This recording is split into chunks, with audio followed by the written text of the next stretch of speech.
Hi, here we are. We found our way to the next page of the notes, and what we're going to do is the exact same thing here, or more of the same that we did on the previous page. We're going to be evaluating expression using the order of operations. So in this one, I have given you the value of the variables. We just simply need to plug them in where they go. The reason that I have given you this one is because of this division here. What I'm going to do, and I would suggest that you do as well, when I rewrite the problem, let's go ahead and rewrite it in a way that you might be more comfortable with.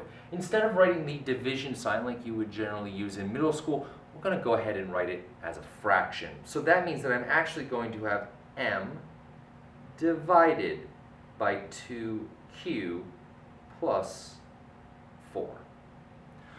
Well, this takes me back to that rule where I reminded you, or the reminder I gave you about fractions. You'll need to take care of everything in the numerator and everything in the denominator because you need to think of them as groups. So let's go ahead and do our substitution, and then we'll get into the order of operations. M is still going to be 12. And q is still going to be a -1, so I'll plug all that stuff in for m and q, and here we go. That means that I have 12 over 2 times a -1 plus 4. Well, when it comes to the order of operations, I don't have any parentheses, brackets, or braces, but I do have this fraction, which means I need to think of the numerator as a group and the denominator as a group and take care of everything in those first. Well, there's nothing to do in the numerator, it's just a 12. In the denominator, though, I do have this multiplication, so that's where I'm going to start.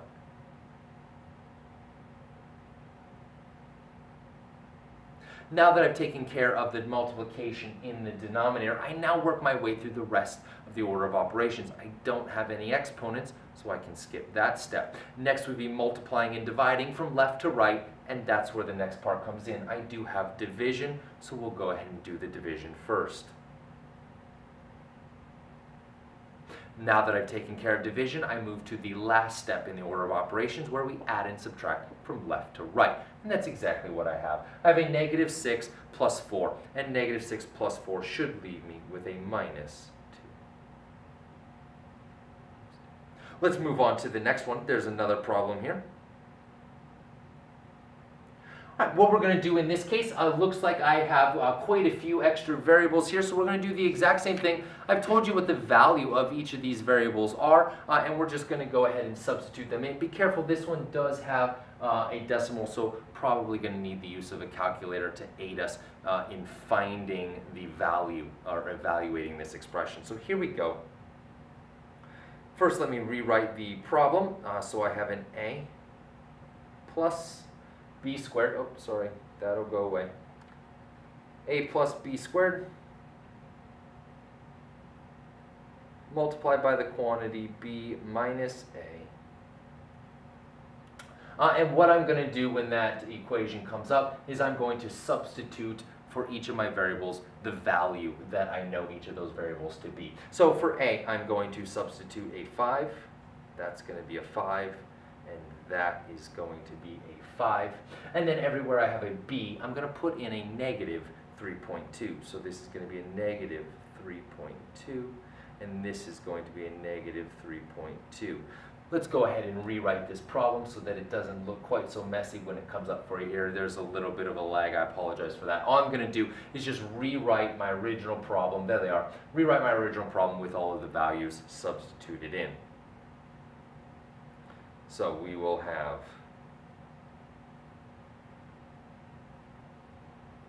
5 plus a -3.2 squared multiplied by the quantity, a -3.2 minus 5. All right. I have now substituted the values in for my variables.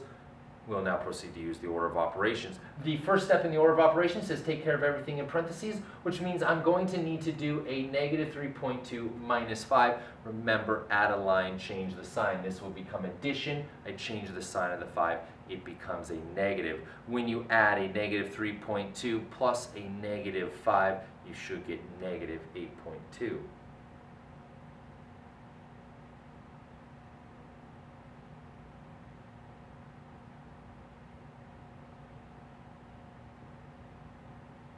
Now that I've taken care of what was inside of the parentheses, I've taken care of my group, the next step in the order of operations says to use or evaluate any exponents. Well, I have one, so we'll go ahead and do that. Do a negative 3.2 in your calculator, square it, you should get negative 10.24.